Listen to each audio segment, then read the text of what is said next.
So hello friends, this is Saumya और आप देख रहे हैं द सिस्टर टीच क्लास 10 की ये वीडियो। तो द सिस्टर टीच क्लास 10 की इस कक्षा में आप सभी का स्वागत है।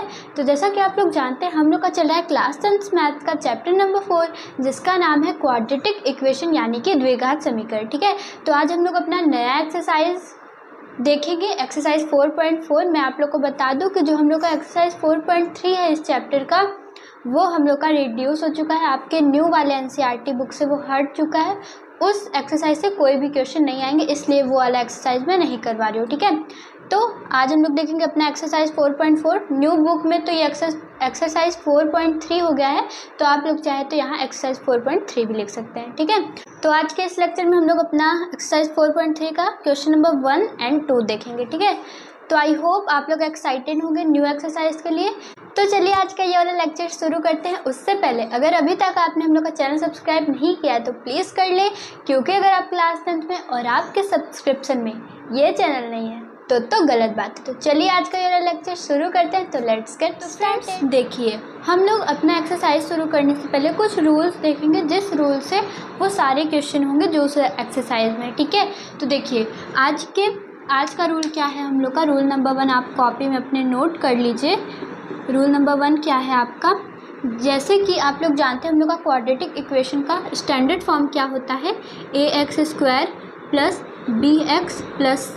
ठीक है, ये क्वाड्रेटिक इक्वेशन का स्टैंडर्ड फॉर्म है, यानी मानक समीकरण, मानक द्विघात समीकरण। ठीक है, तो जैसा कि आप लोग जानते हैं ये द्विघात समीकरण है, तो इसमें मूल भी 2 प्राप्त होते हैं। हम लोग को x का मान है वो 2 प्राप्त होता है। ठीक है, तो हम लोग क्या कहेंगे कि रूल नंबर 1 क्या है। तो रूल नंबर 1 में हम लोग देखेंगे कि हम लोग का एक फॉर्मूला होता है, आप लोग अभी के लिए नोट कर लीजिए, फिर जैसे जैसे क्वेश्चन में होगा मैं बताऊंगी इसका कहाँ काम आता है। ठीक है, तो आपका फॉर्मूला क्या होता है, बड़ा सा आप कॉपी में लिख लीजिए। बहुत ही ज़्यादा इंपॉर्टेंट क्वेश्चन है, हर बार इस फॉर्मूला से आपका बहुत ज़्यादा ही क्वेश्चन आते हैं आपके बोर्ड एग्जामिनेशन में। ठीक है, कम से कम एक क्वेश्चन तो आपके 2 या 4 नंबर के पक्के हैं इस फॉर्मूले से। ठीक है, तो ये क्या फॉर्मूला होता है, d = b² - 4ac का फॉर्मूला होता है। अब जहाँ आप लोग के मन में थोड़ा डाउट आ रहा होगा कि d क्या है। ठीक है, तो d को हम लोग कहते हैं डिस्क्रिमिनेंट। ठीक है, क्या कहते हैं, डिस्क्रिमिनेंट। ठीक है, डिस्क्रिमिनेंट को हम लोग हिंदी में क्या कहते हैं, विविक्तकर। क्या कहते हैं, विविक्तकर, विविक्तकर या विवेचक हम लोग हिंदी में कहते हैं विवेचक। ठीक है, विविक्तकर या विवेचक का फॉर्मूला ये होता है d = b² - 4ac। ठीक है, इससे हम लोग क्या करते हैं, कोई भी क्वाड्रेटिक इक्वेशन में अगर d का मान हम लोग को निकालना रहता है तो b² - 4ac से हम लोग d का मान निकालते हैं। अब देखिए, d का मान मूलों की प्रकृति क्या होता है, d की मूलों की प्रकृति, d से हम लोग को मूलों की प्रकृति के बारे में भी पता चलता है कि मूल क्या है हम लोग का, वास्तविक है या काल्पनिक है। वो तो आप लोग मतलब लेवल पे पढ़ेंगे, अच्छे लेवल पे पढ़ेंगे, आप 11-12 में पढ़ेंगे। ये बहुत ज़्यादा इम्पॉर्टेंट, आप मान के चलिए बहुत ज़्यादा इम्पॉर्टेंट टॉपिक है, बहुत ज़्यादा ही इम्पॉर्टेंट आपका फॉर्मूला है और बहुत ही ज़्यादा इम्पॉर्टेंट आपका चैप्टर है द्विघात समीकरण। मैं आप लोग को बता दूं, आप लोग 10th में तो बहुत अच्छे से इसको पढ़ ही लेंगे, साथ साथ 11th और 12th में इतना ज़्यादा बड़ा ये चैप्टर है द्विघात समीकरण। पूरा आप लोग को बहुत ज़्यादा बड़ा चैप्टर मिलेगा, हर एक स्टेप पे आप लोग को ये फॉर्मूला देखने को मिलेगा, अगर जो बच्चा 11th में क्या लेने वाला है, मैथ। ठीक है, तो देखिए मूलों की प्रकृति क्या होता है हम लोग का, मूलों की प्रकृति आप हेडिंग डाल सकते हैं, मूलों की प्रकृति। अब देखिए, अगर हम लोग का जो d है वो = 0 आया, यानी पहला स्टेप क्या है हम लोग का, अगर d = 0 आया तो हम लोग क्या कहेंगे, यहाँ हो जाएंगे 2 समान वास्तविक मूल। ठीक है, अगर जो हम लोग का d है यानी डिस्क्रिमिनेंट जो है, विवेक्तकर जो है, विवेचक जो है, वो d के 0 के इक्वल आ गया, यानी d = 0 हो गया, तो हम लोग क्या कहेंगे, यहाँ क्या है, 2 समान वास्तविक मूल। ठीक है, 2 समान वास्तविक मूल का क्या मतलब है, यानी जो हम लोग का मूल आएंगे, जो x का मान आएगा वो दोनों समान रहेगा, 2 आते हैं मूल, ठीक है, निकल के आंसर 2 मूल आते हैं तो दोनों समान आएंगे। इसका कहने का मतलब ये है कि अगर d इक्वल टू 0 आ गया, ठीक है। अब दूसरा पार्ट क्या है हम लोग का, अगर मान लीजिए d बड़ा आ गया 0 से तब क्या होगा। तो अगर d बड़ा आ गया 0 से तो हम लोग कहेंगे 2 भिन्न वास्तविक मूल, यानी वास्तविक मूल तो होंगे, रियल नंबर्स तो होंगे, पर दोनों भिन्न होंगे, यानी x का मान कोई भी मतलब दोनों सेम नहीं रहेगा, अलग अलग होगा, ठीक है। तो 2 भिन्न वास्तविक मूल, ज़्यादातर आप लोग को यही देखने को मिलता है कि जो d है वो बड़ा रहता है अपने किससे, 0 से, ठीक है। तो ये वाला फॉर्मूला आप लोग के मतलब ये वाला जो आप लोग का स्टेप है 2 भिन्न वास्तविक मूल, ये कई बार देखने को मिलता है। अब क्या है हम लोग का थर्ड पार्ट कि अगर मान लीजिए d जो है वो छोटा आ जाए 0 से, यानी स्मॉलर देन 0 हो जाए, तो हम लोग क्या करेंगे, तब क्या होगा कि कोई वास्तविक मूल नहीं मिलेंगे, हम लोग को कोई रियल नंबर्स नहीं मिलेंगे, हम लोग को काल्पनिक में जाना पड़ेगा, हम लोग को काल्पनिक मूल मिलेंगे। तो वो अभी आपके सिलेबस में नहीं है कि काल्पनिक मूल क्या होता है, अभी आप लोग वास्तविक मूल पे ही ध्यान दीजिए, ठीक है। तो यहाँ क्या लिखेंगे हम लोग, कोई वास्तविक मूल नहीं, ठीक है, कोई वास्तविक मूल नहीं, ठीक है। यहाँ हम लोग को वास्तविक मूल प्राप्त नहीं होते हैं, यहाँ काल्पनिक मूल प्राप्त होते हैं। तो देखिए मैंने बता दिया, जो d है विविक्तकर है, जो डिस्क्रिमिनेंट है उसका फॉर्मूला होता है d equal to b square minus 4ac। d को हम लोग डिस्क्रिमिनेंट कहते हैं, विविक्तकर या विवेचक कहते हैं। मूलों की प्रतिक्रिया d पे निर्भर करती है, अगर d इक्वल टू 0 आ गया तो 2 समान वास्तविक मूल हो जाएंगे, यानी रियल नंबर्स तो रहेंगे पर दोनों समान रहेगा, x का दोनों मान समान रहेगा। और दूसरा पार्ट क्या है, d अगर ग्रेटर देन 0 हो गया तो क्या होगा, 2 भिन्न वास्तविक मूल, यानी x का मान दोनों वास्तविक तो रहेगा पर दोनों भिन्न भिन्न रहेगा, यानी x का मान अलग और दूसरा x का मान अलग, ठीक है। और अगर d छोटा आ जाए 0 से, यानी स्मॉलर देन 0 हो जाए, तो हम लोग कहेंगे कोई वास्तविक मूल नहीं। तो पहला रूल तो ये हो गया। आई होप आप लोग को ये वाला रूल समझ में आया हो। फॉर्मूला आप लोग को याद प्लीज़ कर लीजिए, आप लोग याद, बहुत ज़्यादा इंपॉर्टेंट है। अब मैं बताऊँगी दूसरा रूल बहुत छोटा है पर इम्पॉर्टेंट है, ठीक है, बहुत ही इम्पॉर्टेंट है दूसरा रूल, तो मैं यहाँ बता दे रही हूँ क्योंकि छोटा ही है। तो रूल 2 क्या है आपका कि श्रीधराचार्य सूत्र, ठीक है। श्रीधराचार्य सूत्र क्या होता है आप लोग का, देखिए मैं अभी बताती हूँ कि श्रीधराचार्य सूत्र, ठीक है। श्रीधराचार्य सूत्र आप लोग का क्या कहता है कि अगर आपको मान लीजिए गुणनखंड विधि से आपको x का मान नहीं निकालना है, तो एक छोटा मेथड भी है, आप लोग x का मान निकाल सकते हैं गुणनखंड विधि के को नहीं लेके, दूसरा मान आप दूसरा फॉर्मूले से आप x का मान निकाल सकते हैं। तो आपका x का मान क्या होता है, x equal to minus b plus minus under root b square minus 4ac upon में 2a। तो ये बहुत ज़्यादा इम्पॉर्टेंट आपका फॉर्मूला है x का मान। अगर आपको किसी भी क्वाड्रेटिक इक्वेशन में से x का मान निकालना है तो आप लोग ये फॉर्मूला लगा देंगे तो आपका x का मान निकल जाएगा, ठीक है। आप लोग इसको सिंपल फॉर्म में क्या लिख सकते हैं, x equal to minus b plus minus under root d, क्योंकि जो बी स्क्वायर माइनस 4ac है वो एक d ही है, ठीक है, डिस्क्रिमिनेंट है। तो हम लोग को पूरे जो अंडर रूट के अंदर है उसको d लिख सकते हैं अपॉन में 2a।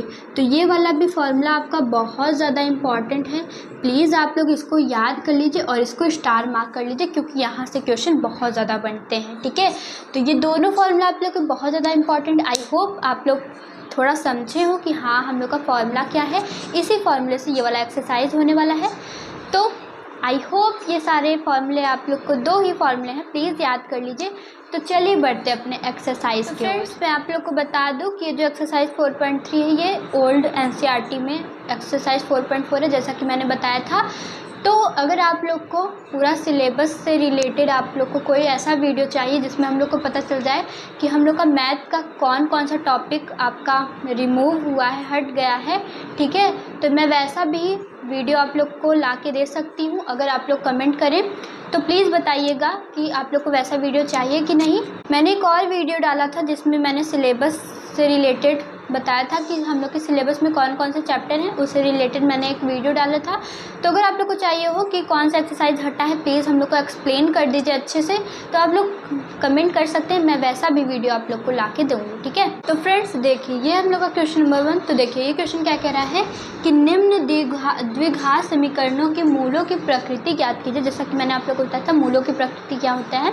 ठीक है, डी का जो भी मान निकलता है उससे हम लोग मूलों की प्रकृति ज्ञात करते हैं। ठीक है, यदि मूलों का अस्तित्व हो तो उन्हें ज्ञात कर लीजिए। देखिए क्वेश्चन में क्या कर रहा है कि सबसे पहले हम लोग को डी ज्ञात करना है। ठीक है, डिस्क्रिमिनेंट यानी विवेचक ज्ञात करना है। फिर क्या करना है, अगर मूलों की प्रकृति होगी, अगर मूलों का अस्तित्व होगा तो हम लोग को उनको ज्ञात करना है। तो हम लोग को डी से पता चल जाता है कि मूलों का अस्तित्व है कि नहीं। अगर डी इक्वल टू 0 और डी ग्रेटर देन 0 हो जाए तो हम लोग को पता चलेगा कि हाँ मूलों का अस्तित्व है। ठीक है, तो पहला क्वेश्चन ये है आपका 2x² - 3x + 5। तो सबसे पहले हम लोग को क्या करना है, पहला स्टेप है हम लोग का डी को ज्ञात करना। तो देखिए हम लोग क्या करेंगे कि इसको स्टैंडर्ड फॉर्म से कंपेयर करेंगे। तो 2x² + bx + c = 0 से कंपेयर करेंगे। तो यहाँ a क्या है आपका, x² का गुणांक 2 है, तो a 2 और b क्या है आपका -3। ठीक है, b -3 और c क्या है आपका 5। ठीक है, तो a 2 b -3 c = 5। ठीक है, अब देखिए अब हम लोग d का फार्मूला लगाएंगे।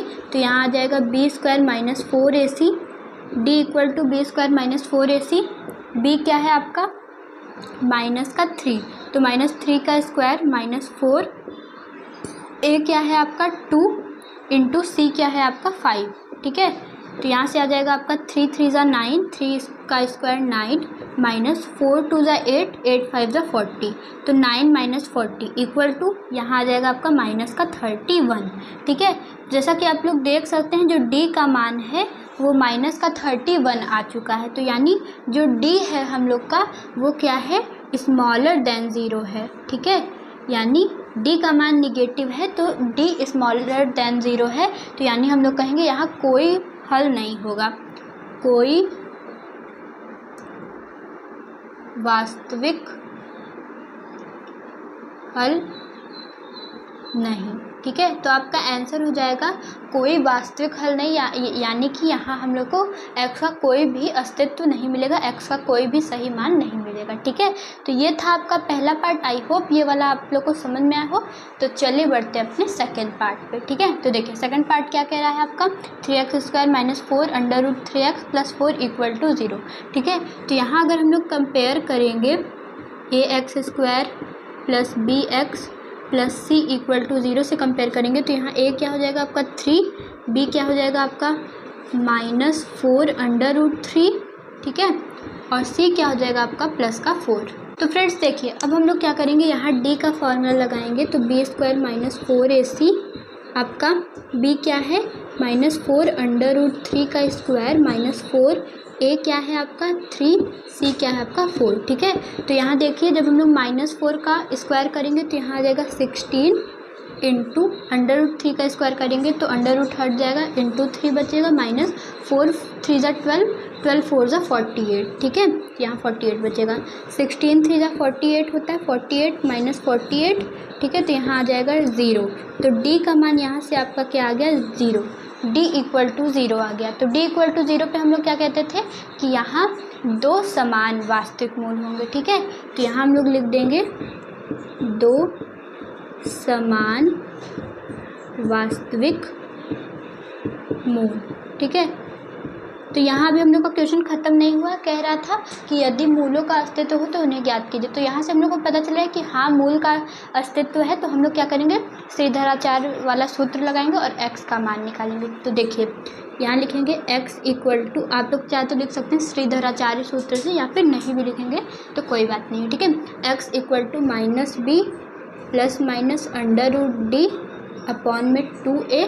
तो यहाँ से -b क्या है आपका -4 √3 ± √d, d क्या है आपका 0 अपॉन में 2a।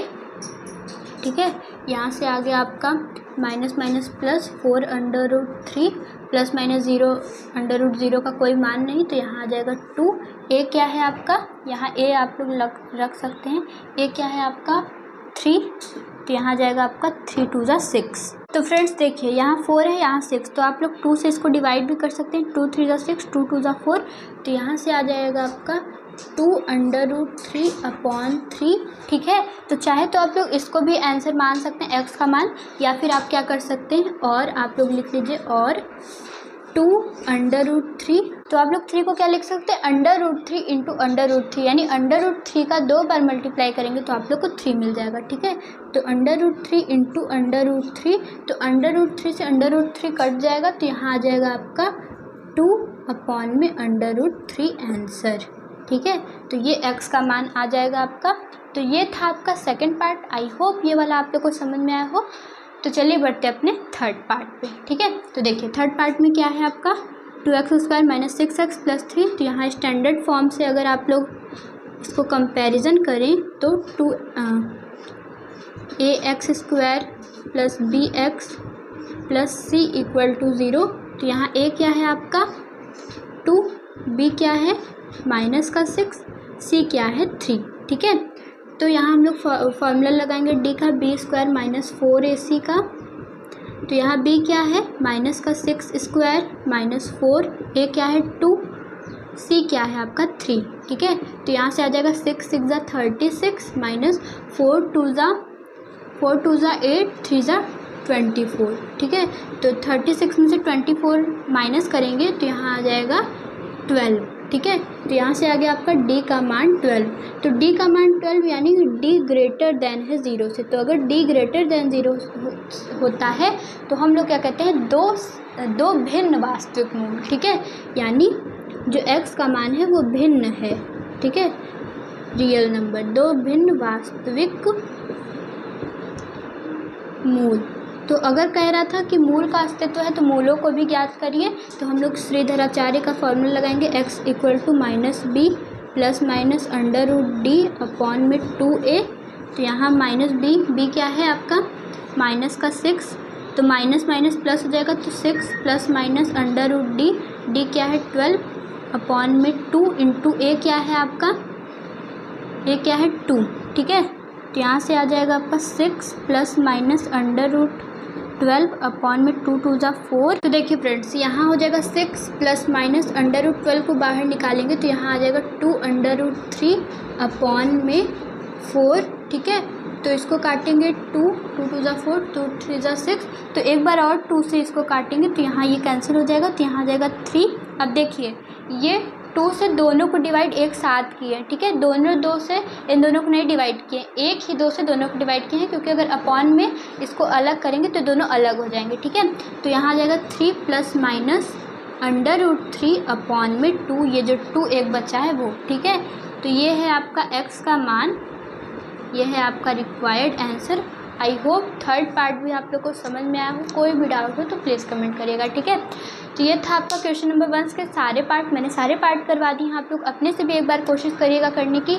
ठीक है, तो चलिए बढ़ते अपने सेकंड क्वेश्चन पे। तो फ्रेंड्स देखिए ये आप लोग का क्वेश्चन नंबर 2। देखिए क्वेश्चन नंबर 2 क्या कह रहा है कि निम्न प्रत्येक द्विघात समीकरण में k का ऐसा मान ज्ञात कीजिए कि उसके 2 बराबर मूल हैं। तो हम लोग को इक्वेशन दिया रहेगा, उसमें k भी छुपा रहेगा कहीं, तो हम लोग को उसमें से k का मान निकालना है। ठीक है, तो क्या करना है कि k का ऐसा मान निकालना है उसके 2 बराबर मूल हो। तो 2 बराबर मूल कब होते हैं, जब d इक्वल टू 0 होता है। ठीक है, अब देखिए हम लोग पहला क्वेश्चन क्या है, देखिए पहला है 2x² plus kx plus 3 equal to 0। तो हम लोग को इसमें सबसे पहले d का मान निकालना है। तो अगर हम लोग इसको स्टैंडर्ड फॉर्म से इसकी कंपैरिजन करें तो यहाँ आ जाएगा ax² plus bx plus c हम लोग का होता है। ठीक है, इक्वल टू 0। तो यहाँ a क्या है, a है आपका 2, b है आपका k, ठीक है, c है आपका 3। ठीक है, तो यहाँ अगर आप लोग d का मान निकालेंगे तो d equal to b² minus 4ac। तो जैसा कि मैंने आप लोग को बताया था कि अगर 2 बराबर मूल होंगे तो जो d का मान है वो 0 हो जाएगा। तो हम लोग 0 लिखेंगे, इक्वल टू b² क्या है k का स्क्वायर, k² माइनस 4, a क्या है आपका 2 इंटू c क्या है 3। ठीक है, तो यहाँ से आ जाएगा आपका k² माइनस 4 2 ज़ा 8 3 ज़ा 24 तो यहाँ 0 इक्वल टू के स्क्वायर माइनस 24 हो जाएगा। तो अगर हम लोग 24 को इधर बुला लेंगे तो यहाँ आ जाएगा के स्क्वायर माइनस 24 है प्लस 24 हो जाएगा, ठीक है। अगर इधर लाएंगे तो के स्क्वायर इक्वल टू 24, तो यहाँ आ जाएगा के इक्वल टू, स्क्वायर हटाएंगे तो यहाँ अंडर रूट 24, तो के का मान आ जाएगा आपका अंडर रूट 24 को अगर हम लोग गुणनखंड करेंगे, ठीक है, 24 को, तो 2 12 2 6 2 3 3 1 3, ठीक है। तो यहाँ आ जाएगा आपका 2 अंडर रूट 6, ठीक है, 2 अंडर रूट 6 आपका के का मान आ जाएगा। यहाँ आप लोग प्लस माइनस लगा लीजिएगा, के इक्वल टू 2 अंडर रूट 6 आपका रिक्वायर्ड आंसर आ जाएगा। तो ये था आपका फर्स्ट पार्ट, यही कह रहा था कि हम लोग को क्या करना है, के का मान ज्ञात करना है, के का ऐसा मान ज्ञात करना है जो उसके 2 बराबर मूल हो। तो ये था आपका फर्स्ट पार्ट। आई होप ये वाला पार्ट आप लोग को समझ में आया हो। तो चलिए बढ़ते हैं अपने सेकंड पार्ट को, ठीक है। तो देखिए सेकंड पार्ट में भी अगर हम लोग इसको स्टैंडर्ड फॉर्म से कंपैरिजन करेंगे तो यहाँ है ax square plus bx plus c equal to 0। तो a क्या है आपका, a है आपका, अगर हम लोग क्या कर सकते हैं, इसको इसमें मल्टीप्लाई कर सकते हैं, ठीक है। तो के एक्स के एक्स में मल्टीप्लाई करेंगे तो के एक्स स्क्वायर हो जाएगा, माइनस का के एक्स में 2 की मल्टीप्लाई करेंगे तो 2kx, ठीक है, प्लस 6 इक्वल टू 0। तो ये आपका अभी प्रॉपर इक्वेशन बना है, ठीक है। अब हम लोग को इसको आगे सॉल्व करना है। तो क्या करना है, यहाँ a क्या है आपका k, b क्या है आपका -2k और c क्या है आपका c क्या है आपका 6, ठीक है। तो देखिए अब हम लोग क्या करेंगे, d का मान रखेंगे। d का फॉर्मूला क्या होता है, d equal to b square minus 4ac, ठीक है। d 0 होगा क्योंकि यहाँ कह रहा है 2 बराबर मूल, इक्वल टू b क्या है आपका -2k का स्क्वायर माइनस 4a क्या है आपका k, c क्या है आपका 6, ठीक है। तो यहाँ से आ जाएगा आपका 2 2 ज़ा 4k स्क्वायर माइनस 4 6 ज़ा 24k, ठीक है। तो जैसा कि आप लोग देख सकते हैं कि यहाँ भी k है, यहाँ भी k है, तो हम लोग क्या करेंगे, 4k कॉमन ले लेंगे। अगर 4k कॉमन ले लेंगे तो यहाँ बचेगा k माइनस 4 6 ज़ा 24, तो यहाँ बचेगा k माइनस 6, ठीक है। तो 0 equal to 4k k minus 6। अब हम लोग को क्या करना है कि 4k इक्वल टू 0 एक पार्ट यहाँ हो जाएगा और k माइनस 6 इक्वल टू 0 एक पार्ट हो जाएगा। तो फ्रेंड्स देखिए यहाँ से आपका k का मान आ जाएगा 0/4, तो यहाँ आ जाएगा k का मान 0, ठीक है। तो k का मान एक पार्ट ये हो जाएगा और k का मान यहाँ से आ जाएगा प्लस का 6, माइनस का 6 इधर जाएगा प्लस का 6। तो k बराबर 0 आप लोग का नहीं होगा, आप लोग का रियल आंसर होगा k का मान 6, ठीक है। आप लोग इक्वेशन में भी रख के देख सकते हैं, आप लोग का इक्वेशन बैलेंस हो जाएगा, ठीक है। LHS इक्वल टू RHS हो जाएगा। तो k का रियल मान है आपका 6। तो ये था आपका रिक्वायर्ड आंसर और ये था सेकंड पार्ट और ये है फर्स्ट पार्ट। आई होप आप लोग को ये फर्स्ट एंड सेकंड क्वेश्चन समझ में आया हो। अगर वीडियो अच्छी लगी तो प्लीज़ लाइक शेयर सब्सक्राइब सब करिएगा। तो मिलते हैं आपसे अगले लेक्चर में नए क्वेश्चंस के साथ। तो तब तक के लिए bye bye, take care and we will meet in our next video. Bye bye.